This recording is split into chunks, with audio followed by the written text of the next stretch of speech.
收看小姐姐的世界地图。今天要带大家前往的是小姐姐期待已久的威尼斯。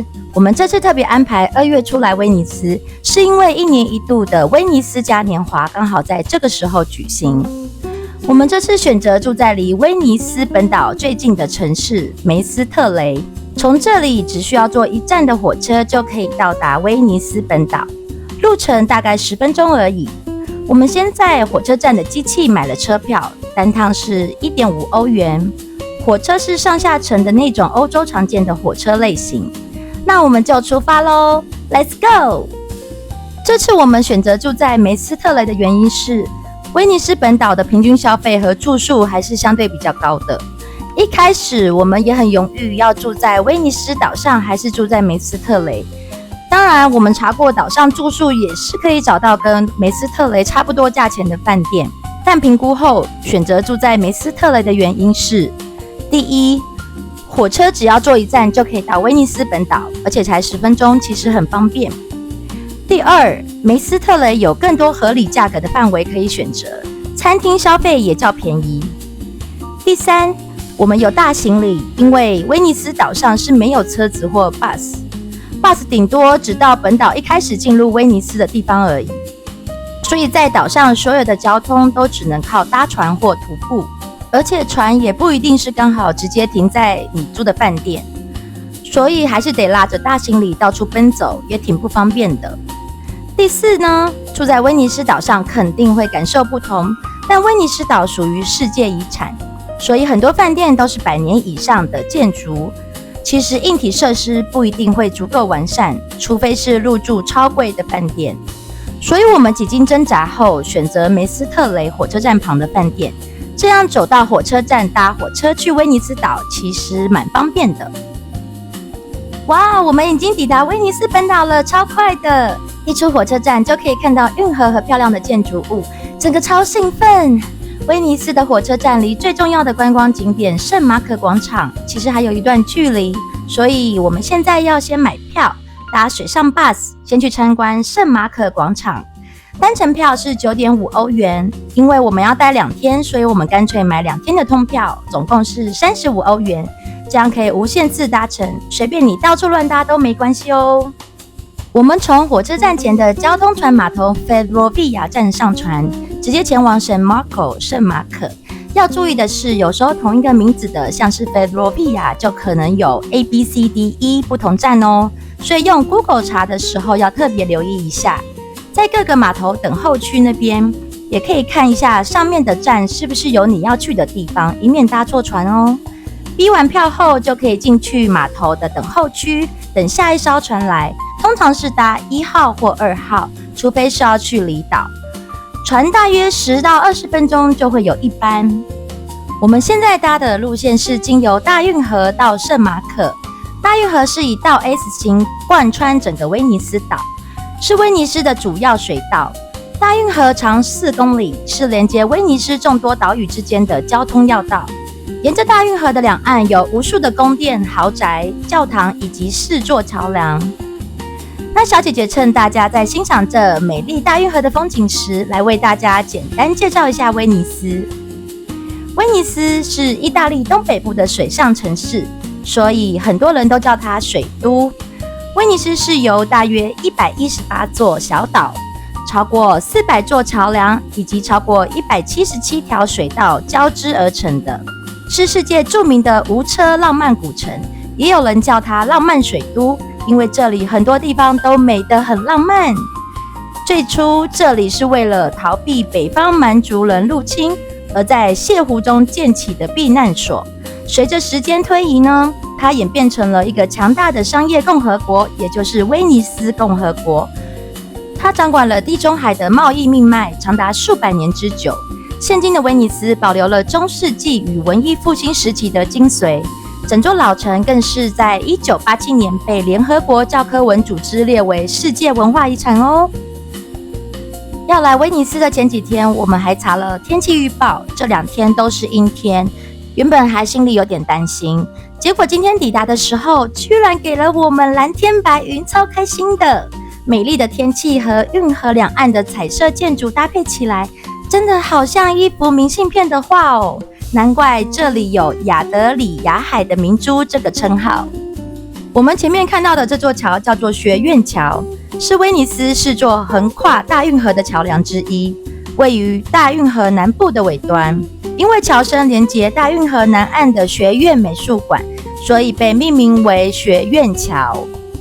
左边那烧咖啡色的就是水上计程车，除了水上巴士之外，另外一个重要的交通运输就是水上计程车了，但它的费用会比较高哦，一烧可搭乘10到12人，但水上计程车船身小，可以进到小运河里，速度也会比较快。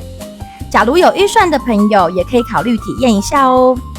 若是要住在本岛的朋友，也可以选择水上计程车来载运行李哦。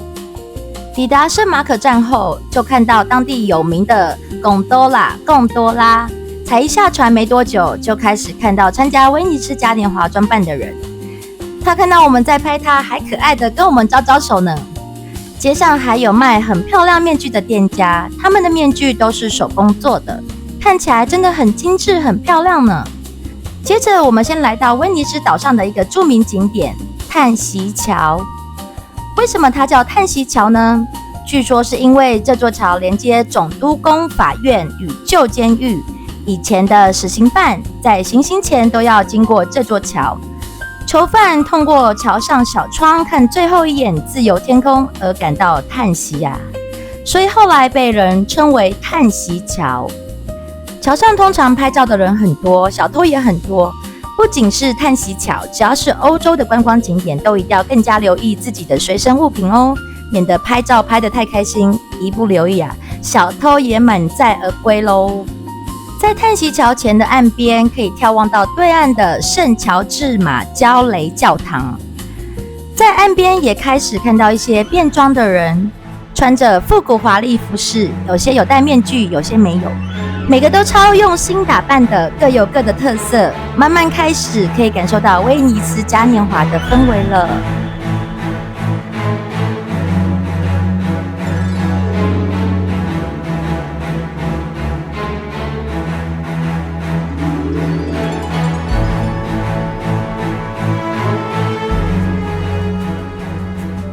这栋是在叹息桥旁边的总督府，又称道奇宫。曾经是威尼斯共和国的最高行政机关，法院与总督官邸。想要参观道奇宫的朋友，可以另外购买门票入内参观哦。路上也看到很多摊贩卖着各式各样的面具，价格从5欧、10欧，甚至到30欧以上的都有，主要是看面具的精致度。现在我们来到威尼斯最重要且最热闹的景点圣马可广场。广场上最重要的古迹是圣马可教堂。圣马可教堂是威尼斯的商人在第9世纪时，将圣马可的圣骨从埃及亚历山卓偷运回威尼斯之后建的，并用来存放圣马可的遗骸。有兴趣的朋友也可以另外购买门票入内参观哦。广场上另外一个必看的是圣马可时钟塔，时钟外圈是24小时制的罗马数字，内圈是代表月份的12星座。它是一座早期文艺复兴的建筑。塔顶上方有2个穿着羊皮、腰间系着铁锤的摩尔人青铜像，整点的时候会用铁锤来敲钟报时哦。还有另一个圣马可钟楼，是整个威尼斯最具标志性的景点，四方形柱状建筑的拱形钟楼，里面有5座大铜钟。钟楼可以登顶，但需要另外购票。上钟楼可以居高临下眺望整个威尼斯美景哦。接下来要为大家介绍一下威尼斯嘉年华，它又被称为威尼斯面具节，是全世界前3大嘉年华之一。另外2个分别是巴西里约嘉年华和法国的尼斯嘉年华。威尼斯嘉年华通常落在每年的2月到3月举行，每年的日期略有不同，为期约2周到3周左右。每年举办的时间可以上官网查询哦。官网连结会放在说明栏中。威尼斯嘉年华起源于1162年，当时是为了庆祝战胜邻国乌尔瑞科的胜利庆典。威尼斯民众连续几天的歌舞狂欢，后来来到了13世纪，随着威尼斯的繁荣，便将流传已久的狂欢盛会依照宗教历法将时间固定下来。于每年的复活节世巡灾之前举行。面具的出现正式开始于这个时代。当时的威尼斯繁华鼎盛，却也让贵族与平民之间的鸿沟越来越深。于是嘉年华却成为了一个神奇的润滑剂。所有人戴上面具，换上最美的装扮，无论出身，一同放肆狂欢。面具一戴上，世界就变了，没有阶级，没有身份，没有贫富贵贱之分，贵族也好，平民也罢，在这片喧闹与欢笑之中，大家都是一样参加庆典的人。我们在广场逛得差不多后，走过去逛了一下小巷弄，在不同的桥上欣赏了一下水道间的美景。威尼斯另外一个最著名的贡多拉是威尼斯特有的传统手划船，相信很多人都知道这个船。窄长形船身，黑色漆面，配上优雅的凤尾造型，是水都最经典的象征哦。这种历史悠久的船只由船夫站在船尾单桨划动。过去它是主要的交通工具，现在则是给那些想要体验浪漫运河风情的人所乘坐的观光船。逛着逛着，天色渐渐暗了下来，街道灯开始亮了起来。沿着泻湖边走，天暗下来的景色还是很美的耶。今天小姐姐就先介绍到这边，明天再继续应战。奇幻威尼斯之旅还有下集哦，有兴趣的朋友们到时候再抽空看看。感谢你们的收看，喜欢小姐姐影片的话，请别忘了订阅、按赞、分享并开启小铃铛哦。感恩的心，我们下次再见，拜拜。